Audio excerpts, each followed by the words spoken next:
Who decides? That's the fundamental question. Who gets to make the call? Is it the guy whose name was on the ballot, or is it some bureaucrat? Is it the guy who got 77 million votes, or some district judge? The left always says, trust the bureaucrat, trust the judge.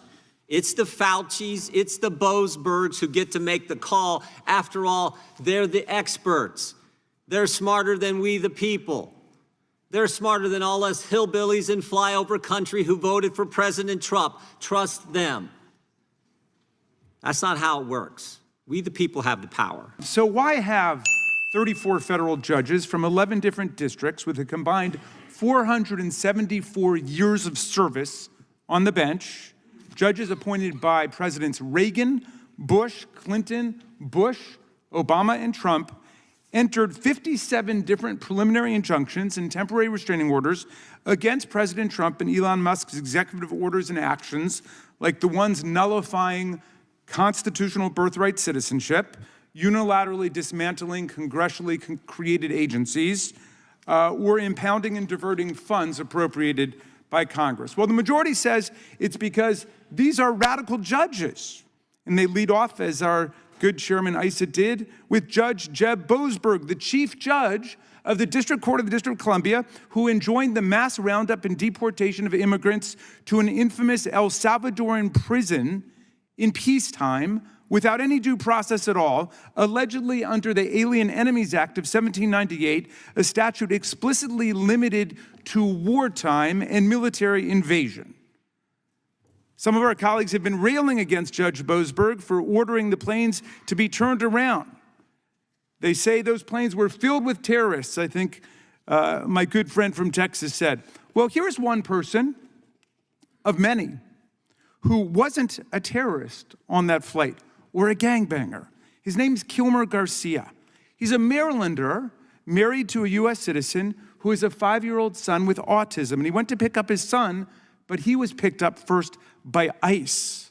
And then he was shackled and put on that airplane and shipped off to the torturers of El Salvador without ever having the benefit of those two most beautiful words in the English language, due process. He never saw a judge. Nobody ever told him what he was being charged for. Nobody ever told him that there were any charges against him. And he was sent to a mega prison run by the self-proclaimed dictator of El Salvador. And yesterday, you know what happened, Mr. Chairman? The Trump administration admitted that it had made a mistake. He was not actually a gangbanger. He was not a criminal. It was all a mistake. If there'd been due process, maybe that would have been determined, but there wasn't. But they put him on that plane in El Salvador. Well, all's well that ends well, right? No. The administration says there's nothing they can do about it now because he's no longer in U.S. custody. This guy who lives in my state, married to a U.S. citizen with citizen children, he's stuck with the dictator of El Salvador. Well,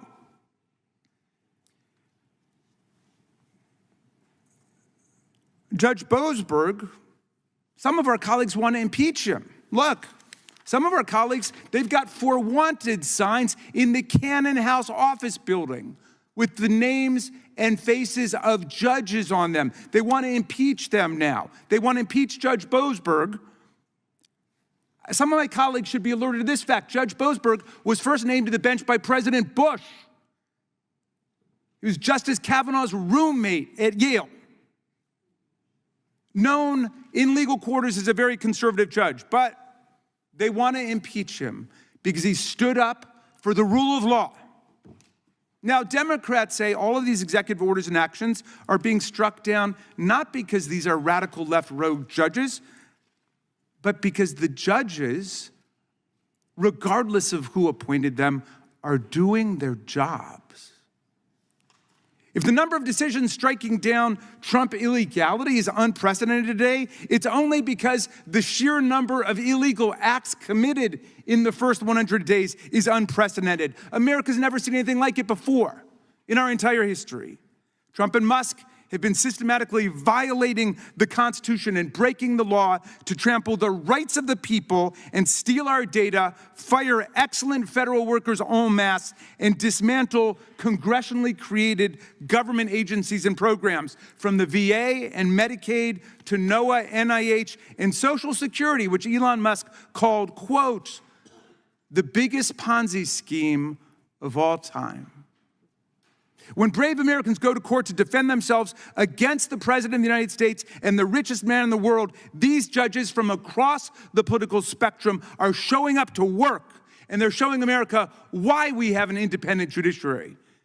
And yes, I've got to tell my friend Chairman Jordan that even if you campaign on doing something unconstitutional, like naming people kings and queens, or stealing other people's money, no, that doesn't make it constitutional, even if you campaigned on it. And the vast majority of the things here, I never heard of them campaigning on. But in any event, it's irrelevant to the job of the courts. Anyone who's read any of the decision knows that what we're witnessing today is a matchless constitutional crime spree by a rogue president and his Doge enforcer, a government contractor who has pocketed $38 billion from the taxpayers, multiples more than he has ever even claimed to have saved us. And we know how Doge makes typos, converting millions into billions. Read the decisions. Look at these cases, finding that Trump violated Congress's spending power and usurped our lawmaking power under Article 1. Read the cases, finding that Trump violated the First Amendment free speech rights, the Fifth Amendment due process rights, the Sixth Amendment counsel rights of the people, even by discriminating by name against law firms and lawyers, actually banning specific firms and lawyers from federal buildings and courthouses, federal contracts and federal employment, all simply because they dared to represent their clients, and Trump hates them. Now, out of this mountain of cases, which I can only surmise our colleagues have not read, let's zero in on Trump's executive order contradicting the very first sentence of the 14th Amendment, which says that any person born or naturalized in the United States and subject to the jurisdiction thereof is a citizen of the United States.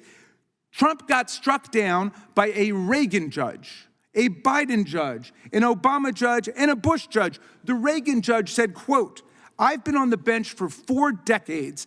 I can't remember another case where the question presented is as clear as this one. This is a blatantly unconstitutional order.